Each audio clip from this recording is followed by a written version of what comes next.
It's a unique time, the country under lockdown, an economic crisis that we haven't known for generations.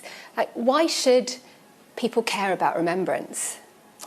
Well, I think the most important thing about it is that it's about honouring those who gave their lives in the service of our country. And of course they did that to protect our way of life and our freedom. And I think it would be very dangerous if we forgot that. Not least, I think, because we need to hang on to that idea of democracy. And why is that dangerous if we don't remember the sacrifice of the past? Well, because I think that what we will also forget is the true horror of war. And if you forget about the horror of war, then the great risk, I think, is that people might think that going to war is a reasonable thing to do. Now, in certain circumstances, that might be the case. But of course, you need to understand what you're taking on when you do it, because it's always visceral, it's always violent, it's always brutal. And ultimately, it leads to people having to sacrifice their lives in the cause, and that's quite a thing for people to do. So we need to remember that, we need to learn from it, and we need to make sure that people only take us to war when they absolutely have to. And looking at history tells us that economic crises lead to security crises. How worried are you that the global economic crisis brought on by coronavirus could lead to new security threats, potentially even war? Yes, I think we're living at a moment in time where the world is a very uncertain and anxious place. And of course the dynamic of global competition is a feature of our lives as well.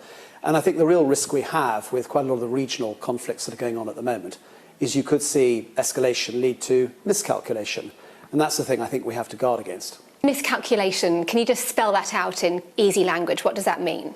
So what that means is that the protagonists, either because they don't realise the implications of their actions, lead to an escalation, which means that more people perhaps get involved, more weaponry gets involved, and before you can contain it, it leads to the sides ending up in a full-blown war.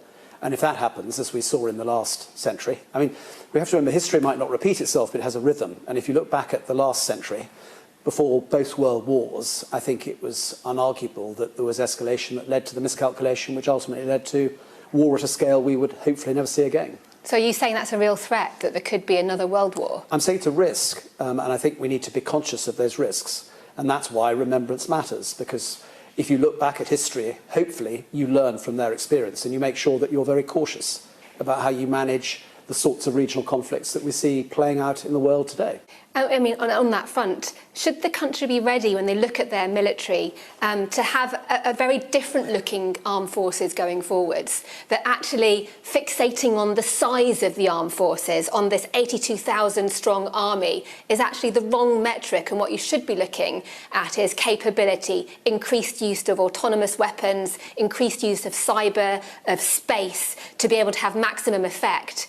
Are we going to see a smaller armed forces, but a more powerful armed forces? I think you're going to see an armed forces that's designed for the 2030s. You won't get there overnight, but that's the direction of travel.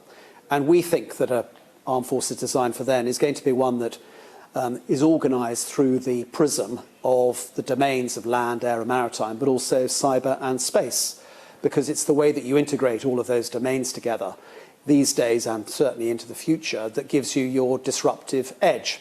So I think you'll see armed forces that are designed to do that. And I think that absolutely means that we will have all manner of different people employed, because those domains require different skill sets.